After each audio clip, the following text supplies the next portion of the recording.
You're listening to Just a Dude podcast with your host, Nathan. Sit back, relax, and enjoy the show. Let's roll.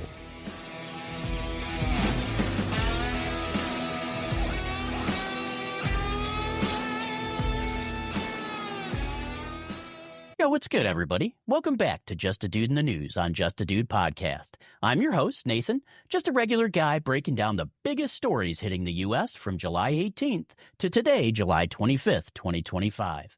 We're keeping it real, laid back, but sharp, diving into what's got the nation buzzing. Got my coffee, got my notes, and I'm ready to roll. Let's get into the top 10 stories of the week. Buckle up, it's gonna be a wild ride. All right, let's kick things off with some drama from D.C. on July 24th. President Trump and Federal Reserve Chair Jerome Powell got into it over the Fed's $2.5 billion headquarters renovation project. Trump's calling it a waste of taxpayer money, saying the Fed should focus on keeping the economy strong, not sprucing up their offices. Powell's pushing back, arguing the upgrades are needed for security and tech to keep the financial system humming. It's a classic clash of priorities, and it's got folks talking about government spending again. Now, I get it. $2.5 billion sounds like a crazy number for a remodel. Trump's out here saying he's all about making America affordable again, and a lot of folks, especially on the right, are nodding along, thinking the Fed should tighten its belt just like the rest of us. But Powell's got a point too. Those buildings house some serious tech that keeps our money moving. If they're outdated, that's a problem. Still, you can't ignore the optics of spending billions when people are feeling the pinch at the pump. This story's got legs because it's not just about a building. It's about trust in institutions. Polls are showing Trump's approval dipping to 44.6%, and critics are saying he's picking fights like this to distract from other stuff, like that Epstein case we'll get to later. Meanwhile, some conservatives are cheering him on, saying he's holding the Fed accountable. Social media's lit up with memes about gold-plated Fed faucets versus keep America first. So where's this headed? The White House says Trump's team is reviewing federal budgets line by line, so expect more of these dust-ups. Powell's standing firm for now, but with trade talks and tariffs looming, this renovation spat might just be a warm-up. What do you think? Is this a legit concern or just political theater? Hit me up on social media and let me know your thoughts. Next up, we've got Health and Human Services Secretary Robert F. Kennedy Jr. making waves with changes to how the feds handle vaccine recommendations. On July 25th, reports dropped that RFK Jr. is tweaking the process, sparking a rush from some parents to get their kids vaccinated before any new rules kick in. This comes after a measles outbreak that started back in January, so the timing's got people on edge. Look, vaccines are a hot-button issue, and RFK Jr. has been very vocal about wanting more transparency in how they're approved. His supporters, plenty of whom lean to the right, say he's just asking for accountability, especially after years of distrust in health agencies. But critics are worried this could lead to looser requirements, maybe even limiting access down the line. NPR is reporting that some families are hitting clinics ASAP, fearing future restrictions. The measles outbreak's a big part of why this story's blowing up. It's hit multiple states, and public health folks are saying consistent vaccination is the only way to stop it.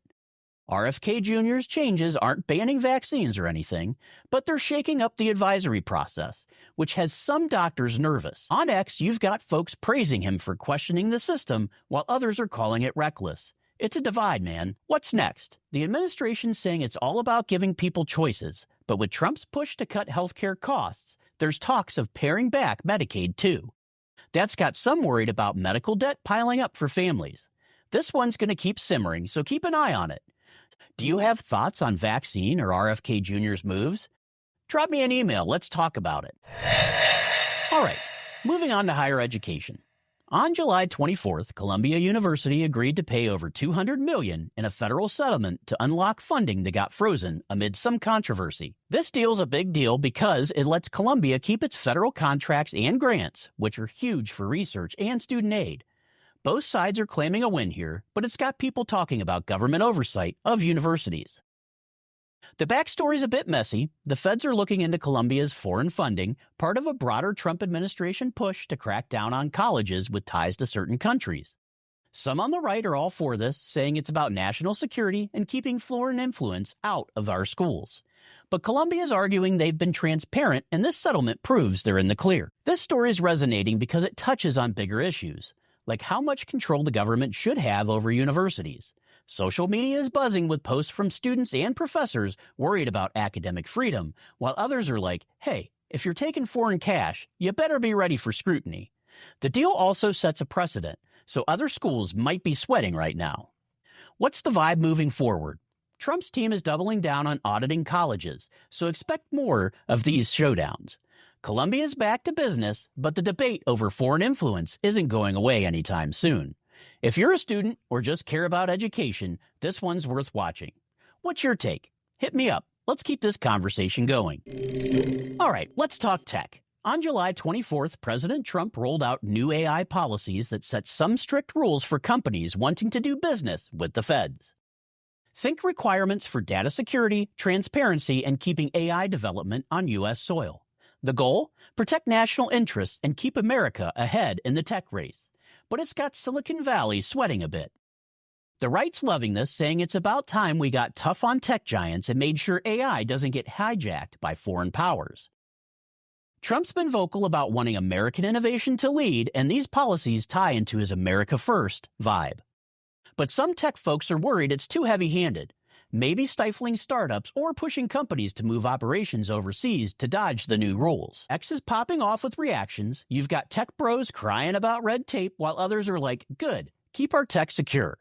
There's even chatter about OpenAI prepping to launch GPT-5 in August, so the timing of these rules is raising eyebrows. Could this slow down the AI boom or make it stronger? Hard to say, but it's definitely a big shift. The White House says this is just the start, with more guidelines coming to balance innovation and security. If you're into tech or just wondering how AI is going to shape the future, this story's got your name on it. What do you think? Too much regulation or just right? Let me know your thoughts. All right, let's get into some legal news. Former Congressman George Santos started a 7-year prison sentence on July 24th for fraud charges, including wire fraud and identity theft. Dude got expelled from Congress after admitting to scamming donors and misusing identities to fund his campaign. It's a wild fall from grace, and people are split on it. Santos' case is a lightning rod. Some folks, especially conservatives who value accountability, are like, hey, justice served. Others, including a few MAGA supporters, think the punishment's too harsh and are even calling for a Trump pardon. On social media, you've got people posting about how the system's too tough on some while letting others skate. It's a classic debate about fairness in the justice system. What's crazy is how Santos went from Capitol Hill to a cell block. The guy was known for stretching the truth, and now he's paying the price for it.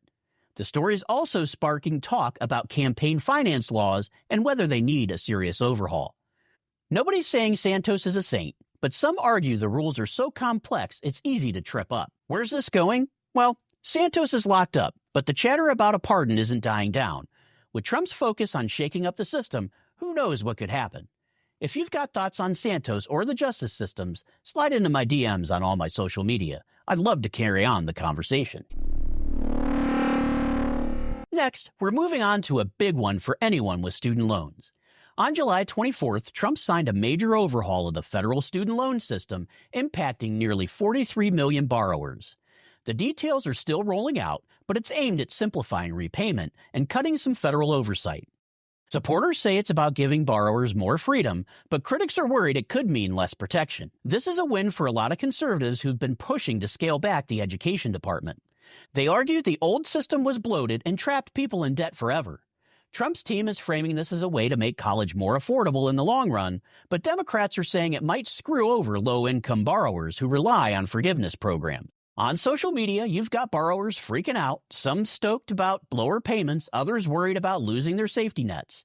NPR is reporting that schools are already feeling the squeeze, with summer programs scrambling as funding gets cut. It's a mixed bag, freedom versus security, and nobody's sure how it'll play out yet. The White House says the changes start rolling out soon, so if you've got loans, check your account. This could change how you pay for years to come. What's your take on student debt? Hit me up. Let's talk, as I've got plenty of it. All right, let's go global for a moment. On July 25th, ceasefire talks between Israel and Hamas hit a wall, with both sides pulling negotiators after Hamas responded to a new proposal. The U.S. is involved and Trump's been pushing for peace, but it's looking rough. Israel's now talking alternative options to get hostages back and to deal with Hamas. This one's tough. The right's generally pro-Israel, and Trump's renewed calls for ceasefire in Gaza and Ukraine show he's trying to flex some diplomatic muscle. But with talks stalling, some in social media are saying the administration's in over its head. Others are like, give Trump credit for trying where others have failed. It's a messy situation, and the human toll's real. Reports of starvation in Gaza are heartbreaking and continuing. The bigger picture here is Trump's foreign policy. He's been vocal about wanting quick wins, but Gaza's a tough nut to crack, as we've seen time and time again. Critics say his approach, leaning hard on tariffs to pressure other nations, might not work here. Supporters, though, think he's playing 4D chess while everyone else is playing checkers. Either way, the world's watching. What's next? The U.S. says it's not giving up, but with tensions high, don't expect a breakthrough soon. If you've got thoughts on how to handle this, drop them to me on social media. I'm all ears and would love to hear your feedback. Yo, this one's wild for the card sharks out there. On July 25th, NPR reported that a new provision in Trump's big domestic policy bill is hitting professional poker players hard. It's changing how losses are taxed, meaning players might owe more when they lose at the tables. The poker world's calling on Congress to ditch this rule, and they're not quiet about it. Look, if you're a gambler, you know losses are part of the game. But this new law's got players like, hold up, you're taxing my bad days now too? Conservatives are split. Some see it as a fair way to close tax loopholes, while others think it's government overreach. On social media, poker pros are posting about moving to Vegas or even overseas to avoid the hit. The story is bigger than poker, though. It's about how tax laws affect everyday hustles. The bill's got other stuff like cuts to health care and foreign aid that's got people riled up. But this poker angle's got a unique vibe, with players rallying to fight it. It's like a high-stakes bluff against the IRS. Congress is on recess soon, so don't expect any quick changes. But if you're into poker or just hate weird taxes, this one's worth following. All right, let's lighten things up a bit. On July 25th, the Lumberjack World Championships in Hayward, Wisconsin made headlines with more women, a.k.a. Lumberjills, competing than ever before. These ladies are out there chopping wood and breaking stereotypes, and it's kind of awesome. The event's been going for over 65 years, and this year's female turnout is stealing the show. I love this story because it's just cool. These women are swinging axes, climbing poles, and showing the world they're as tough as the guys. On the right, folks are hyping it up as a win for grit and tradition, while others are just stoked to see more people getting into the sport. Social media is full of videos of those Lumberjills just crushing it, and the crowd's going wild. It's not just about the competition, though. The event's boosting local economies, with Hayward seeing a ton of tourists. Plus, it's shining a light on women in sports that don't always get the spotlight. Organizers say they're pushing for even more diversity next year, which is kind of dope. If you're into an underdog story or just love seeing people do epic stuff, check out the highlights online. You got a favorite Lumberjill moment? Share it on social media, and let's get that convo going and support these young ladies. Wrapping it up with our final story, we've got a personal one about President Trump. On July 22nd, the White House confirmed he's dealing with chronic venous insufficiency. It's a leg condition common in older folks that makes it tough for veins to pump blood back to the heart. It's not life-threatening, but it's rare for Trump's team to share health details, so it's got people talking. Trump's the oldest guy elected president, and his team usually pushes this image of him being unstoppable. So, this news is a bit of a curveball. Conservatives are mostly shrugging it off, saying it's no big deal, and he's still out there getting stuff done. But on social media, you've got some folks speculating about what it means for his stamina, while others are like, leave the guy alone, he's fine. I mean, the man does work 20 hours a day almost. What's interesting is the bigger convo it's sparking about health transparency for leaders. Some say it's refreshing to get a straight answer, while others think it's a distraction from stuff like the Epstein files or trade talks. Either way, it humanizes Trump in a way we don't often get to see. The White House says Trump's managing it with treatment, and it's not slowing him down. We've definitely seen that. But with a packed schedule, trade deadlines, foreign policy, you name it, this story's keeping the chatter alive. What do you think about leaders sharing health stuff? Is this transparency, or should they be able to keep it to themselves? Hit me up on social media. Let me know your thoughts.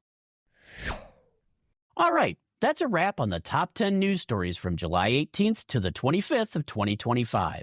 From DC drama to Lumberjills killing it, we've covered a lot of ground today.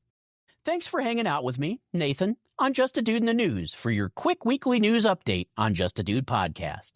If you've got thoughts on these stories or something I missed, drop me an email, hit me up on social media, or drop a comment wherever you're listening. Until next time, stay curious, stay chill, and keep being just a dude or a dudette.